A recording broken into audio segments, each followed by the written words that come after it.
अक्टूबर 2008 दोपहर 2 बजे का वक्त था। मलीर के इलाके मवाज खोट में पुलिस कन्वॉय एक कत्ल के वकूए से वापस आ रहा था। जैसे ही पुलिस कराची हाईवे की जानिब बढ़ी, वहां से एक सफ़ेद करोला ने उस कॉन्वॉय को क्रॉस किया और उसमें 2 नौजवान सवार थे जिन्होंने पुलिस की गाड़ी के आगे जिग जैग बनाना शुरू कर दिया और बस यही उनका करना था, जिसके बाद पुलिस अफसर ऑफेंड हो गया। और वो पुलिस अफसर था राव अनवार, जो सिर्फ 1 महीना पहले ही डीएसपी मलीर से एसपी मलीर प्रमोट हुआ था। वो गुस्से से भड़क उठा और उसने कहा, पकड़ो इन्हें, ये कौन है जो हमारे से ज्यादा रफ्तार में हमें क्रॉस करते हुए हमारा मजाक बना रहा है। बस फिर क्या था, पुलिस वालों ने उस सफेद करोला के पीछे गाड़ियां लगा दी और उसको फॉलो करने लगे। ये इस लेवल का क्राइम नहीं था जितना बुरा उसका अंजाम हुआ। वो दोनों नौजवान उसी सफेद करोला में बल्दिया टाउन के इलाके की तंग गलियों की तरफ बढ़े और अपनी गाड़ी को पुलिस वालों से बचाने लगे। कुछ देर के बाद पुलिस वालों ने उन्हें घेर लिया। ये कहानी सुनाने वाले एक आई विटनेस पुलिस ऑफिसर ने यह बताया कि जैसे ही मैं पुलिस की गाड़ी से नीचे उतरा तो उस वक्त मुझे गोलियां चलने की आवाज़ आई और गाड़ी से उतर के चंद लम्हों के बाद मैं एक हुजूम के पास पहुंचा। जब मैंने वहां पे देखा तो लोगों की आवाज़ें आ रही थी और तमाम मजमा एक ही बात कर रहा था, देखो नौजवान लड़के को पुलिस वालों ने मार डाला। ये एनी शाहिद पुलिस वाला उस वक्त की पुलिस पार्टी का हिस्सा था, लेकिन वो खुद से हैरान हो गया। वो कहने लगा कि मैं सोचता रहा कि आखिर कोई पुलिस ऑफिसर इतना सख्त दिल और बेरहम भी हो सकता है, इतना मर्सीलेस कि वो इस तरह से शरारत करने वाले लड़कों की जान ले ले। उस वक्त एक तरफ गाड़ी में 18 से 19 साल नौजवान की लाश पड़ी थी तो दूसरी तरफ कराची की तारीख में एक खौफनाक बाब का इजाफा हो चुका था और वो था इनकाउंटर स्पेशलिस्ट मलीर का बादशाह और कातिल स्क्वाड का सरबराह राव अनवार। राव अनवार अहमद खान 1982 में सिंध पुलिस में भर्ती हुए। शुरू में वो एक मामूली आगाज़ के साथ आगे बढ़ते रहे, लेकिन 1990 की दिहाई राव अनवार के लिए लकी साबित हुई और इस दिहाई में उसने अपना नाम बनाना शुरू कर दिया। वो आते ही एमक्यूएम के खिलाफ चढ़ दौड़ा और फारूक दादा, फारूक पत्नी और फहीम कमांडो को अपनी इनकाउंटर लिस्ट में शामिल कर लिया। वो चाहता था कि वो ऐसे काम करे कि दिन दुगनी रात चुगनी तरक्की हो जाए, चाहे वो काम नाजायज ही क्यों ना हो।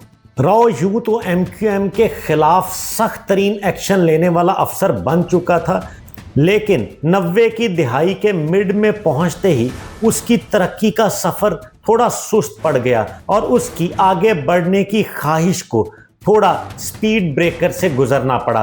राव शुरू से तरक्की का ख्वाहिशमंद था। वो इसी वजह से मुख्तलिफ महकमों में आते जाते रहते और अपनी ड्यूटीज़ वहाँ पे लगवा लिया करते ताकि उनके अहम शख्सियात के साथ रवाबित बने, जिसके बाद वो तरक्की करते गए। यहाँ तक कि राव अनवार के नूर जहाँ के साथ भी राब्ते थे और वो भी हमेशा उनको अपना बेटा बुलाया करती थी और उनकी सिफारिशी थी। और राव अनवार ने पीएसएफ के गिरफ्तार लड़कों का इशू इस तरह से सॉल्व किया कि बेनज़ीर भुट्टो ने उनके करियर को पर लगा दिए।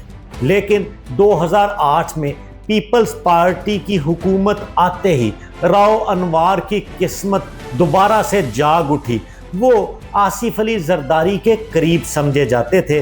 पीपल्स पार्टी की हिमायत होने की वजह से ये भी कहा जाता है कि वो इंस्पेक्टर से एसपी बहुत जल्द बने और पुलिस कवानीन के बिल्कुल बरखिलाफ वो मलीर में वक्फे के साथ तकरीबन 7 साल तक तैनात रहे। कराची का इलाका मलीर राव अनवार की ज़ाती सल्तनत बन चुका था। ये उसकी टेरिटरी थी। वो अपनी मन मर्जी करता, वो जिसे चाहता तंग करता, जिसे चाहता प्रोटेक्शन देता। क्योंकि वहां पे उसका तसल्लुत और अजारादारी मुकम्मल तौर पर नाफिजुल अमल थी।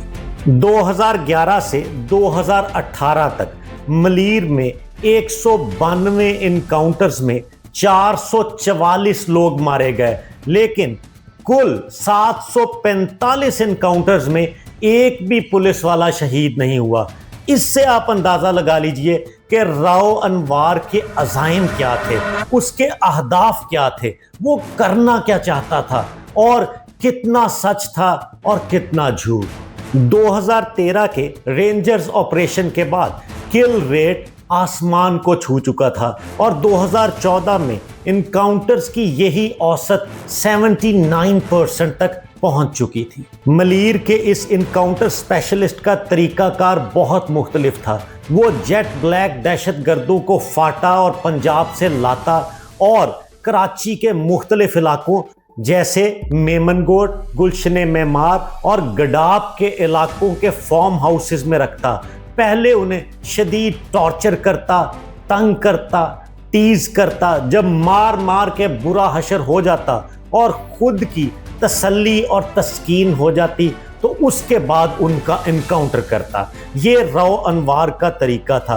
वो सिर्फ और सिर्फ खौफ की अलामत बनना चाहता था कि किस तरह से क्रिमिनल्स और मुखालफीन के ऊपर उसका रोब और दबदबा कायम रहे, किस तरह से वो उनके दिमागों के अंदर अपना खौफ भर सके और उसके बाद खुद से ताकत को एंजॉय करे और मलीर पर राज करता रहे। राव सिर्फ इनकाउंटर्स तक महदूद नहीं था, बल्कि वो protection money, land grabbing, cement और बजरी की स्मगलिंग के साथ साथ ईरानी पेट्रोल की स्मगलिंग, नशा आवर अशिया के धंधे में मुबैना तौर पर मुलव्विस रहा। राव अनवार के ऊपर मुबैना तौर पर गैर कानूनी वाटर हाइड्रेंट्स चलाने का इल्ज़ाम भी है, जो एक बड़ा नेटवर्क तस्वुर किया जाता था। इसके अलावा खुश्क रेत के हवाले से बहुत सारे इल्ज़ामात हैं, जैसे मलीर के खुश्क दरिया से रेत का कारोबार करने वाले ठेकेदार पुलिस को हिस्सा दिया करते थे और फिर पुलिस वो हिस्सा राव अनवार को पहुंचाती थी। हर ठेकेदार हर थाने को हर रात 4 से 5 लाख रुपया पहुंचाता था, जो मिल मिला के सारी रकम राव अनवार के पास पहुंचती थी। उसके बाद ये भी कहा जाता है कि अगर कोई ठेकेदार उस खुश्क दरिया की रेत का हिस्सा नहीं देता था तो या तो उसे उठा लिया जाता था या टॉर्चर किया जाता था और या फिर इनकाउंटर। कराची में अमन व अमान के क़याम के लिए 1992 के ऑपरेशन के बाद 1996 में दूसरा ऑपरेशन किया गया, जो जुल्फ़िकार अली भुट्टो के साहबजादे और बेनज़ीर भुट्टो के भाई मीर मुर्तज़ा भुट्टो की 70 क्लिफ्टन के सामने शहादत के साथ ही ख़त्म कर दिया गया। लेकिन 1996 के इस ऑपरेशन के नतीजे में MQM के मुसल्ला विंग के ख़िलाफ़ बड़ी कार्रवाइयाँ की गईं और उसके एवज़ कराची के पुलिस अफसरान को भारी नकद रकूम और इनामात दिए गए। इस सारी कार्रवाई में राव अनवार और चौधरी असलम बड़े बड़े इनामात सिर्फ इसलिए वसूल करते रहे कि उनके निशाने पर MQM थी। जाली पुलिस मुकाबलों में दहशतगर्दों और शरपसंदों के इनकाउंटर्स या एक्स्ट्रा जुडिशल किलिंग्स की कार्रवाई रियासत की मामूल की कार्रवाई बन चुकी थी। 1990 की दिहाई में अमन के क़याम के नाम के ऊपर मखसूस लोगों को निशाना भी बनाया जाता रहा। सीनियर सहाफ़ी और तज्ज़ियाकार मज़हर अब्बास के मुताबिक राव अनवार ने एक निजी गुफ्तगू में ये एतराफ़ किया कि उस वक्त कई पुलिस अफसरान ने MQM के बहुत से लोग नाजायज़ और बेगुनाह भी कत्ल किए थे। उसकी वजह सिर्फ और सिर्फ ये थी कि पुलिस हुक्काम को उस वक्त लालच था कि उन्हें भारी नकद इनामात मिल सके। राव अनवार इनकाउंटर स्पेशलिस्ट होने के साथ साथ शातिर और ज़हीन भी था। 9/11 के बाद एक दफ़ा से फिर राव अनवार ने अपनी अहमियत बढ़ाई और सियासी सरबराहान समेत दीगर अफसरान से बात करते हुए कहा कि मैं अब की सूरत हाल के मुताबिक तालिबान, बड़े दहशतगर्दों और सेक्टेरियन क्रिमिनल्स जो अस्करियत पसंदी में मुलव्विस हैं और उसके अलावा फिरका वाराना कार्रवाइयाँ करते हैं, इन सब को ख़त्म करने का अज़म रखता हूँ। ये सब काम मैं कर सकता हूँ। उसके बाद पीपल्स पार्टी के कुछ नुमाइंदों की तरफ से राव अनवार को मज़ीद खुली छूट मिल गई और उसने अब दोबारा से बड़े बड़े इनकाउंटर्स शुरू कर दिए। इस हकीकत से नज़र नहीं चुराई जा सकती कि राव अनवार ने अपनी 3 दिहाइयों पर मुहित पुलिस नौकरी में सारे जाली इनकाउंटर्स नहीं किए, बल्कि उसने बड़े बड़े दहशतगर्दों और शरपसंदों का खात्मा भी किया। लेकिन कानून पसंद अफराद की नज़र में वो पुलिस डिपार्टमेंट के ऊपर धब्बा था, क्योंकि उसने मावराए अदालत इक़दामात भी बहुत ज़्यादा किए थे। लेकिन उसके हक़ में लिखने वाले बहुत से क्राइम रिपोर्टर्स ने ऐसी हकीकी कहानियाँ भी लिखी जिसके मुताबिक जो लोग राव अनवार ने ख़त्म किए, उनके जाने के बाद उन मखसूस इलाकों में अमन का क़याम मुमकिन भी हो सका। 2013 में राव अनवार एक दफ़ा दोबारा तगड़ा हुआ और उसने दोबारा से MQM को निशाने पर रखा, लेकिन इस दफ़ा उसने एक्सपेक्टेड रिज़ल्ट हासिल नहीं किए। उसकी पुष्टपनाही करने वाले थोड़े से बैकफुट पे जा चुके थे और उसे 1 से 2 बार हजीमत का सामना करना पड़ा। राव साहब ने 3 लोगों को गिरफ्तार करके भारतीय खुफिया एजेंसी रॉ से मुंसलिक होने का इल्ज़ाम लगाया और ये साबित करने की कोशिश की कि इन तीनों अफराद का ताल्लुक MQM लंदन से है। लेकिन अदालत ने उन तीनों अफराद को ना सिर्फ बरी किया, बल्कि इस हवाले से राव अनवार को शर्मिंदा भी किया। फिर दूसरी बार राव अनवार को शर्मिंदगी का सामना तब करना पड़ा जब उस वक्त की सिंध असेंबली के कायदे हिज़्ब इख्तिलाफ ख्वाजा इजहारुल हसन के घर से राव अनवार ने उन्हें गिरफ्तार कर लिया। लेकिन सीनियर पुलिस अफसरान की मुदाखलत और सरजनिश के बाद ख्वाजा इजहार साहब को छोड़ना पड़ा और इन्हें शर्मिंदा होना पड़ा। 2013 में वैसे तो राव अनवार ने खासा काम किया और उस वक्त ऑपरेशन में रेंजर्स का हाथ भी बटाया, लेकिन इस बार मुख्तलिफ ये था कि ज़्यादा ताकत रेंजर्स को दी गई और रेंजर्स ने इस ऑपरेशन को फ्रंट से लीड करके अमन के क़याम को यकीनी बनाया। कायदे हिज़्ब इख्तिलाफ सिंध असेंबली ख्वाजा इजहार के घर पर छापे के बाद राव अनवार को मुअत्तली का सामना करना पड़ा, लेकिन आप उसकी ताकत का इससे अंदाज़ा लगा लीजिए कि उसने खुद से सख्त बयान देने शुरू कर दिए कि मेरी मुअत्तली से मनफी असरात मुरतब होंगे और जो कमेटी मुझे इन्वेस्टिगेट करने के लिए बनाई गई है वो तो खुद से 2 नंबर कमेटी है। यूं फिर कुछ अरसे के बाद राव अनवार को दोबारा से बहाल कर दिया गया। इनकाउंटर स्पेशलिस्ट की कहानी में यहाँ पे सबसे अहम मोड़ आता है नकीबुल्लाह महसूद, जो दिल दहला देने वाली कहानी थी। वो नौजवान एक मॉडल बनने की ख्वाहिश के साथ वहाँ आया था, लेकिन अनवार और उसके साथियों के हाथों मारा गया। ये अफसोसनाक वाकया और एक्स्ट्रा जुडिशल किलिंग ना सिर्फ पाकिस्तान बल्कि दुनिया भर के कई मोतबर मीडिया आउटलेट्स ने रिपोर्ट की और उसके बाद राव अनवार अपने ही बिछाए हुए इस जाल में फंस गया। सिंध पुलिस ने नकीबुल्लाह महसूद के कत्ल के हवाले से जो तहकीकाती रिपोर्ट सुप्रीम कोर्ट को जमा करवाई, उसके मुताबिक राव अनवार ने एक जाली इनकाउंटर के नतीजे में नकीबुल्लाह महसूद को मारा था। राव अनवार ने अपने बयानात में हमेशा ये कहा कि उसका ताल्लुक कालदन तंजीमों से था, या वो तालिबान से मुंसलिक था, या वो तालिबान रहनुमाओं का ड्राइवर था, या उसने कहा कि मैंने उसे कत्ल नहीं किया।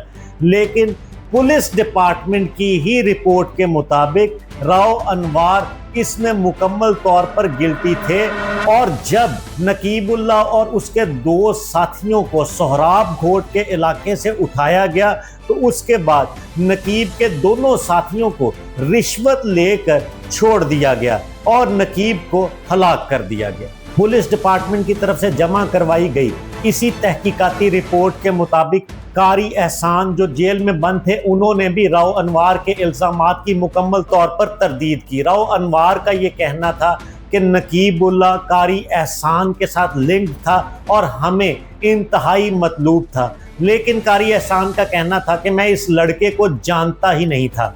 रिपोर्ट के मुताबिक नकीबुल्लाह महसूद को जिस प्राइवेट अकूबत खाने में रखा गया, वहां पे 47 के करीब दीगर लोग भी कैद थे। राव अनवार की ये आदत थी, वो उनमें से 4-5 रोजाना पकड़ता और मुकाबले में खत्म कर देता। अब यहां से कहानी को जरा समझिएगा। अगर रिपोर्ट के मुताबिक नकीबुल्लाह महसूद बेगुनाह था तो गुनाहगार यकीनन राव अनवार ही बनता है। लेकिन आप जरा देखिए कि हुआ क्या। कुछ अरसे के बाद पूरा मुल्क इस मामले के खिलाफ उठ खड़ा हुआ था। पश्तून तहफ़्फ़ुज़ मूवमेंट भी सख्त प्रोटेस्ट कर रही थी कि ये मावराए अदालत है। उसके बाद राव अनवार मुअत्तल हुए और फिर भाग गए।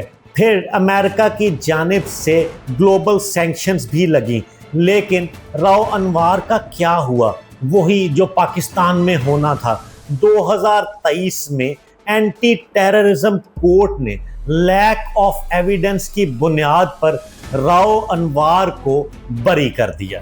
फिर उन लोगों का शक यकीन में बदल गया जो कहा करते थे कि राव कानून से बालातर है, वो सियासी कठपुतली है। पाकिस्तान में इनकाउंटर कल्चर ने कानून की बालादस्ती को अगर शदीद नुकसान पहुंचाया है, तो फिर हम इनकाउंटर स्पेशलिस्ट को अपना हीरो क्यों समझ बैठते हैं? क्या इनकाउंटर स्पेशलिस्ट होना और मावराए अदालत कत्ल करना वाकई एक काबिलियत है? राव अनवार हीरो था या निज़ाम की मजबूरी? इसका फैसला आप इस कहानी को देखने के बाद कमेंट सेक्शन में सुनाइए, ताकि हम जान सकें कि क्या ये कोई काबिलियत है, क्या इस एलिजिबिलिटी के तहत कानून की अमलदारी मुमकिन है, क्या अमन के मतलूबा नताइज हासिल हो सकते हैं, और हर पुलिस अफसर को चौधरी असलम, आबिद बॉक्सर या राव अनवार बनना चाहिए? आप अपने ख्यालात का इजहार जरूर कीजिएगा। जो भी आपकी राय है हम उसका एहतराम करेंगे और उससे सीखने की कोशिश करेंगे। TNS द नवीद शो में आज के लिए इतना ही। कहानियों का ये सिलसिला आपके लिए जारी रहेगा। रोशनी का सिलसिला, आगही का सिलसिला, जानने और जांचने का सिलसिला। आप हमारे साथ जुड़े रहिएगा।